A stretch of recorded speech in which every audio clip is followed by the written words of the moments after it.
ازاي تعرف مستواك في الانجليزي مجانا؟ ده اللي انت هتعرفه في فيديو النهارده باذن الله.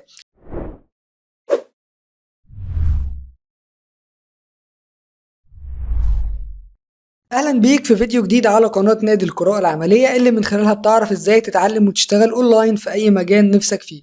فيديو النهارده مهم جدا لكل الناس اللي حابه تتعلم انجليزي وحابه تعرف مستواها في اللغه واقف فين.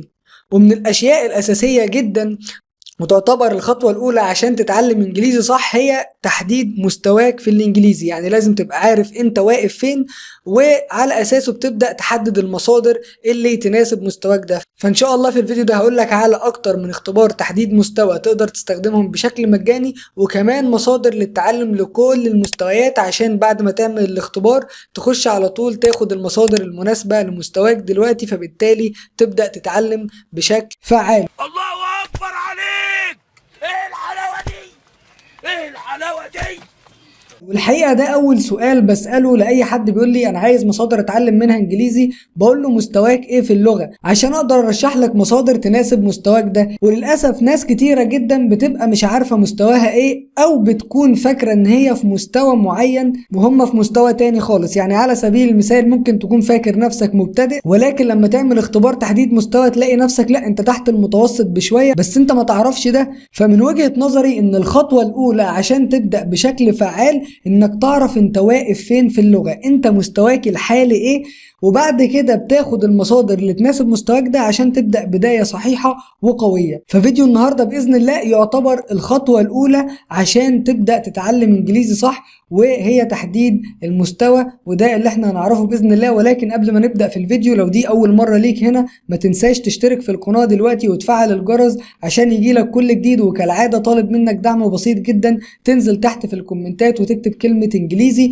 ده هيساعد إن الفيديو ينتشر أكتر ويوصل لأكبر عدد ممكن من الناس. يلا نبدأ بسم الله. وأول مصدر معانا عشان تعرف مستواك في اللغة الإنجليزية هو الموقع اللي قدامك ده، موقع Perfectly Spoken، وكنت اتكلمت عنه في فيديو قبل كده هيظهر لك دلوقتي على الشاشة. وللي ما يعرفش الموقع ده من أقوى وأفضل المواقع اللي تقدر تتعلم منها إنجليزي. والجميل في الموقع زي ما انت شايف إن هو بيعمل لك اختبار تحديد مستوى قبل ما تبدأ تتعلم إنجليزي، وده يدل على احترافية الموقع ده جدا، لأنه بادئ بداية صحيحة معاك زي ما قلت لك من خلال إنه بيعمل لك تحديد مستوى، وبعد كده بيديك المصادر اللي تناسب مستواك الحالي عشان توصل للمستوى اللي بعد كده في اللغة، وتقدر تستفيد من الموقع ده بشكل مجاني. هو طبعا الموقع بيقدم اكتر من خطة، يعني في خطة مدفوعة وفي خطة مجانية، ولكن انت تقدر تستفيد بالمحتوى المجاني. ولو عايز تعرف كل التفاصيل الخاصة بالموقع ده شوف الفيديو اللي قلت لك عليه واللي هيظهر لك دلوقتي على الشاشة، وهتلاقيه برضو في وصف الفيديو عشان تعرف كل ما يخص الموقع ده.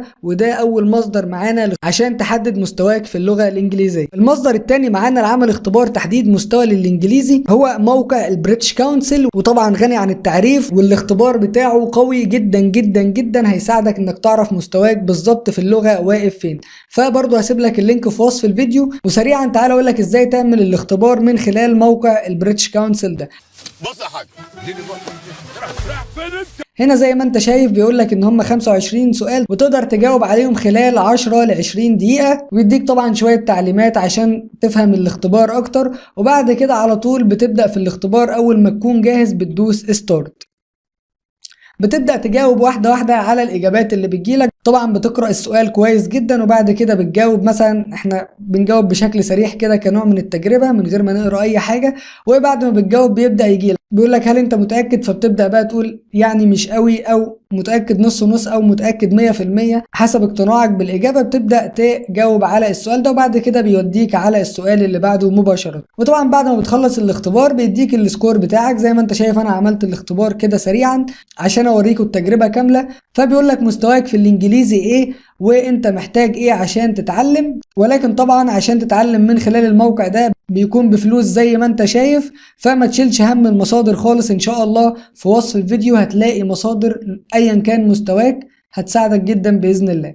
تالت اختبار معانا وده من الجامعة العريقة جدا جدا، جامعة كامبريدج، وطبعا مش محتاجين نتكلم عنها، ودي فرصة قوية جدا برضو لا تقل أهمية عن البريتش كونسل تقدر تستفيد بيها عشان تعرف مستواك في اللغة الإنجليزية. الجميل بقى في الاختبار ده ان انت تقدر تحدد بالظبط انت عايز اختبار تحديد مستوى في ايه. يعني مثلا هل انت حابب تختبر مستواك في البيزنس انجلش، ولا للمدرسة، ولا انت لسه بتتعلم، ولا الجنرال انجلش اللي بيستخدم في الحياة العادية. على حسب المستوى، حسب الحاجة اللي انت عايز تختبر مستواك فيها، وبتدوس مثلا بيجن تيست وبتبدأ تجاوب على الأسئلة. بتبقى حوالي 5 صفحات زي ما انت شايف. طبعا مش هنعمل الاختبار عشان وقت الفيديو، ولكن الموقع ده مهم جدا جدا.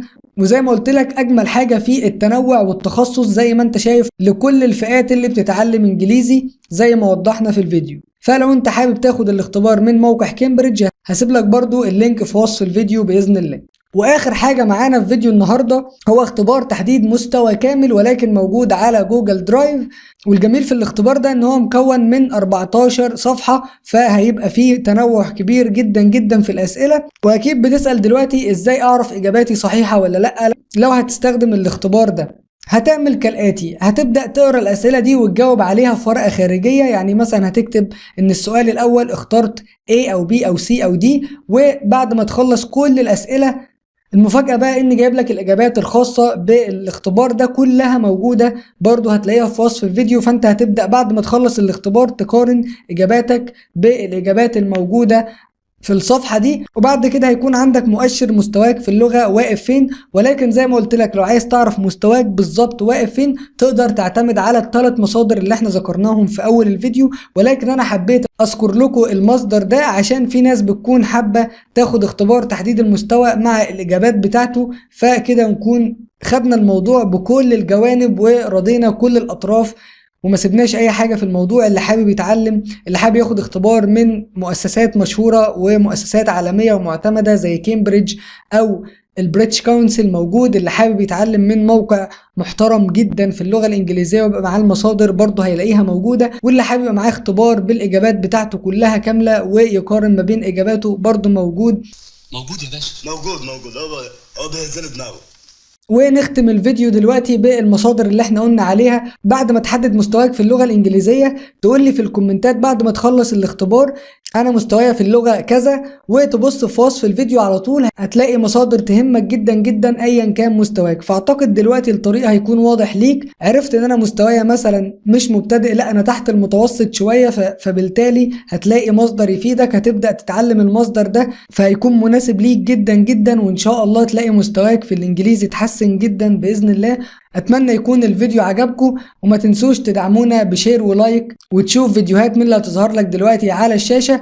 اشوفكم في فيديو جديد، والسلام عليكم ورحمة الله وبركاته.